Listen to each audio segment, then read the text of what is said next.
Okay, good morning. So, kahapon ang, ating bias is sell.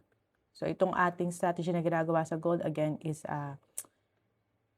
daily, CS or candle science, and then 1 hour candle science or market structure, and 5-10 minutes candle science, okay? At 9 AM, starting from 9 AM. So, kahapon, ang nangyari is itong doji na 'to. Super doji ang nangyari kahapon, 'di ba? Very interesting yung nangyari kahapon. Super doji siya, sa daily. So in short, ngayon or tomorrow, magde-decide ang market kung aakyat siya or bababa siya. So napakagandang opportunity. So this area, from here pababa yung market, pababa, pababa. So habang bumababa sa daily, nagstay tayo sa sell bias. And then pagdating niya rito, itong candle na 'to is umakyat. So nagkaroon tayo rito ng buy, bias. And then nung Monday ay walang magandang entry sa walang magandang entry sa buy bias. So ang ginawa nung candle nung last Friday is ni-retest niya 'to at ni-respect niya 'tong area na 'to, 'tong, high na 'yan. And then kahapon ay meron tayong sell bias nga because of this red candle, no? After the retest and then nag-produce ng red candle na nag-break lumabas, nag-close sa candle science itong green na 'to. So we have a sell, this strategy have a sell bias. But ang nangyari kahapon ay, gabi na siya bumaba.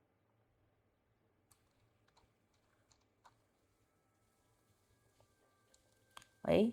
So bandang 4:00 na siya. So yung ating nagkaroon ng entry kahapon ako actually dito nung nag-break siya ng 9 AM. So ito yung 9 AM box. So umakyat siya muna rito since nasa pivot siya and recent high. So hindi natin yan kukunin and sell yung ating bias sa daily and sa 1 hour. I mean, yung 1 hour pala is naka-sell pa rin.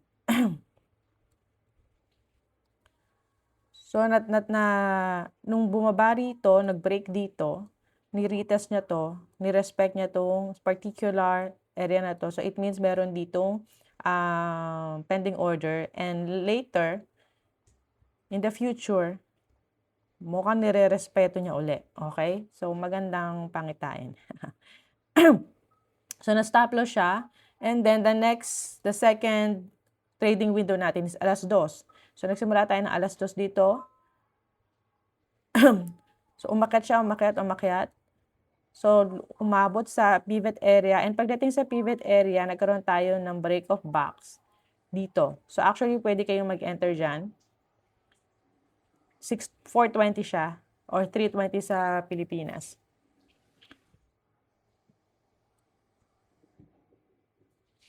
Ang stop loss sa taas nung recent and 1:3.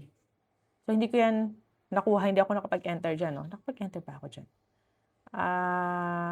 Around here ako nag-enter. Actually out of trade window ko. Inantay ko kasi yung pag-cross ng EMA 5 and 10, okay? So, yun yung pinaka-early. Pasok sa trade window, pero yung EMA 5 and 10 kasi hindi pa. So, naghintay ako ng multiple rejection dito hanggang sa maging clear yung EMA 5 and 10, tsaka ako nag-enter actually. Doon ako nagkapag-enter kahapon last night. Okay, out of trading window ko yan, no? So, in short, hindi ko nasunod yung trading window ko. Pero, wag niyo akong gayahin. It happens. Anyways, so meron tayong clear market structure dito ng sell. Okay? So nakita natin na ni-respect niya to, okay? So umaakyat siya ngayon. But actually, sell nga tayo. Yung 1 hour time frame natin, check natin. So, 1 hour time frame, ganito yung nangyari today. So, 7 o'clock, 8 o'clock, Japan time, minus 1 yun na lang. So, clear rejection dito. Ang saya-saya, di ba? So, if ever magkakaroon tayo ng sell sa 9 a.m., I have to take it. So, magte-take, kukunin ko pa rin siya, pero mag-break even ako dito. Kasi,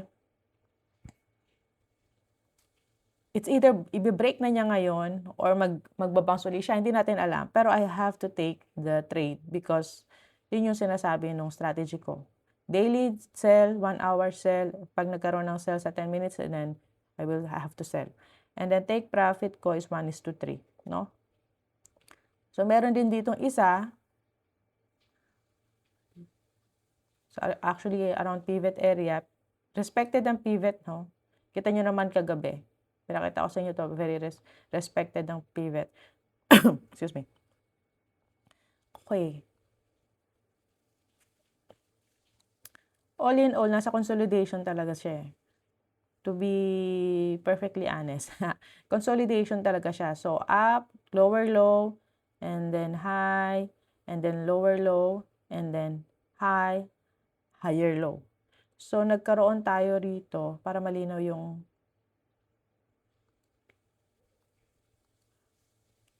so, ito yung mga obvious swings, no? Yung mga obvious na movement. Makat dito yung baba.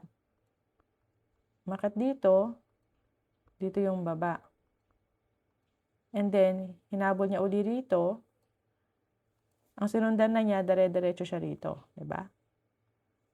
Dito siya umakyat. Okay? Pero hindi niya, tingnan natin yung ating candle. Okay, yung candle actually, pag candle kasi, kita natin yung mga wicks. Ay, sorry. So, talagang, respetado tong area na to, no? Yan. So, pero, balik tayo dun sa line. Pero, nag-create siya rito ng higher low. Lower high, higher low. Sa 1 hour market structure, naka-sell pa rin tayo. Hanggat hindi niya nababreak to, para maging higher high siya, kailangan niya ma-break to, and then nasa bull market na tayo. Pero since ito yung malinaw, high, so pwedeng bumaba pa siya dire-diretso. So this will be the TP natin, 80 pips last. Okay? So, pwede rin kayo dun sa pivot dahil nga respected ang pivot level sa gold. Okay? Yan po. So, 1 hour time frame, tingnan natin yung candle na pinoproduce. Umaakyat siya. Umaakyat yung 1 hour time frame right now. Pero, ang candle science natin, ang market structure natin is obviously sell, creating higher high and higher low. Okay? Dito respected, as I have said. Ito yung ating last candle science sa 1 hour. So, we have a sell bias sa 1 hour, no? So, we are just waiting for the 10-minute time frame na mag-sell. Expected, again, na umaakyat to, it's because of this and this. Dito ko na. Dito yung mga pending order, saktuhan siya.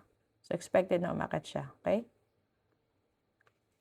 So, pag na-miss natin itong 9 a.m., so, itong ititignan natin, itatouch ba niya to? I-break ba niya to? Pag binreak niya, baka mangyari uli yung kahapon na mag-create uli siya. Paakyat. Bago siya bumaba uli.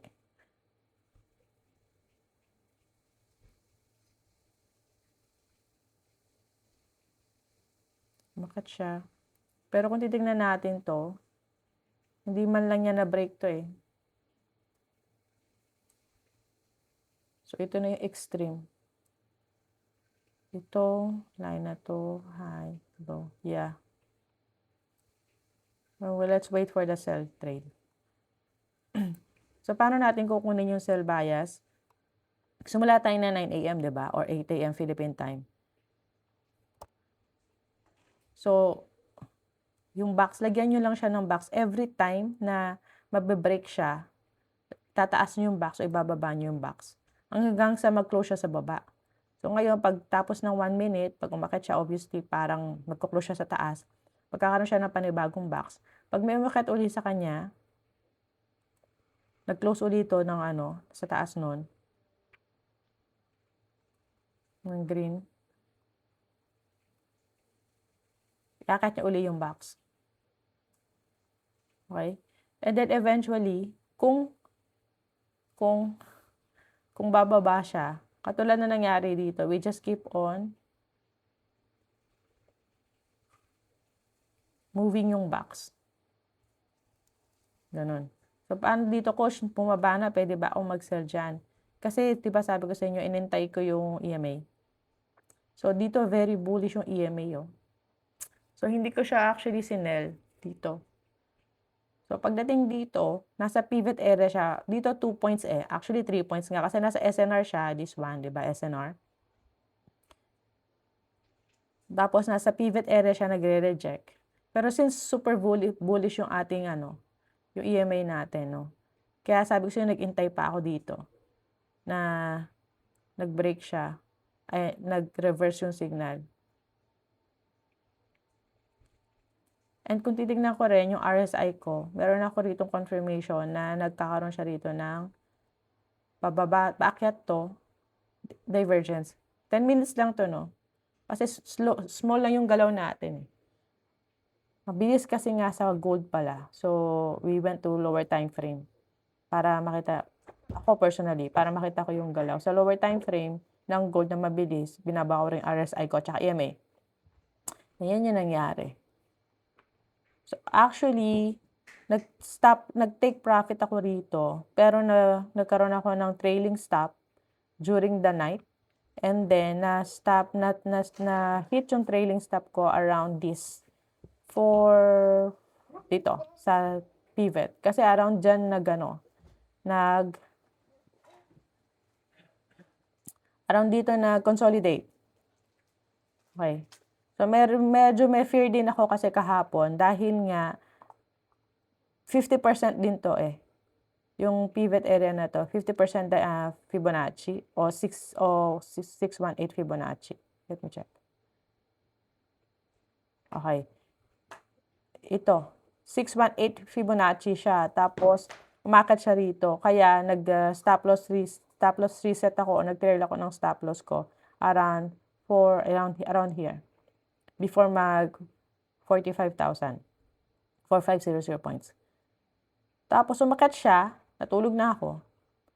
And, hindi ko naman alam na bababa pa siya doon. Pero yung take profit ko actually is around sa area na to. Kasi, inaasahan ko nga na tutuloy pa yung sell, yung bearish movement niya. Pero dahil hindi na natin alam kung anong gusto mangyari ng market, I saw reaction sa pivot plus 618, diba? Fibonacci. So, ayan yung sakto siya sa pivot, plus sakto sa 618. Expected ang reaction, pero ayokong nang ibalik yung panalo ko. At gabi na rin, gusto ko nang magpahinga. Kaya nag-stop loss reset ako. And, yan. So, ngayon, ay umaakyat siya. So, ito na siya. Ito na yung nangyari. Okay? So, mag-antay ako ng opportunity to trade sell. So, tinan nyo rito kahapon, di ba nagtuloy-tuloy siya, pero alas 4, bandang alas 4, bumaba pa rin naman siya. Pero expected niya talaga to eh. Okay, see you on Friday. Meron po tayong sa Friday ng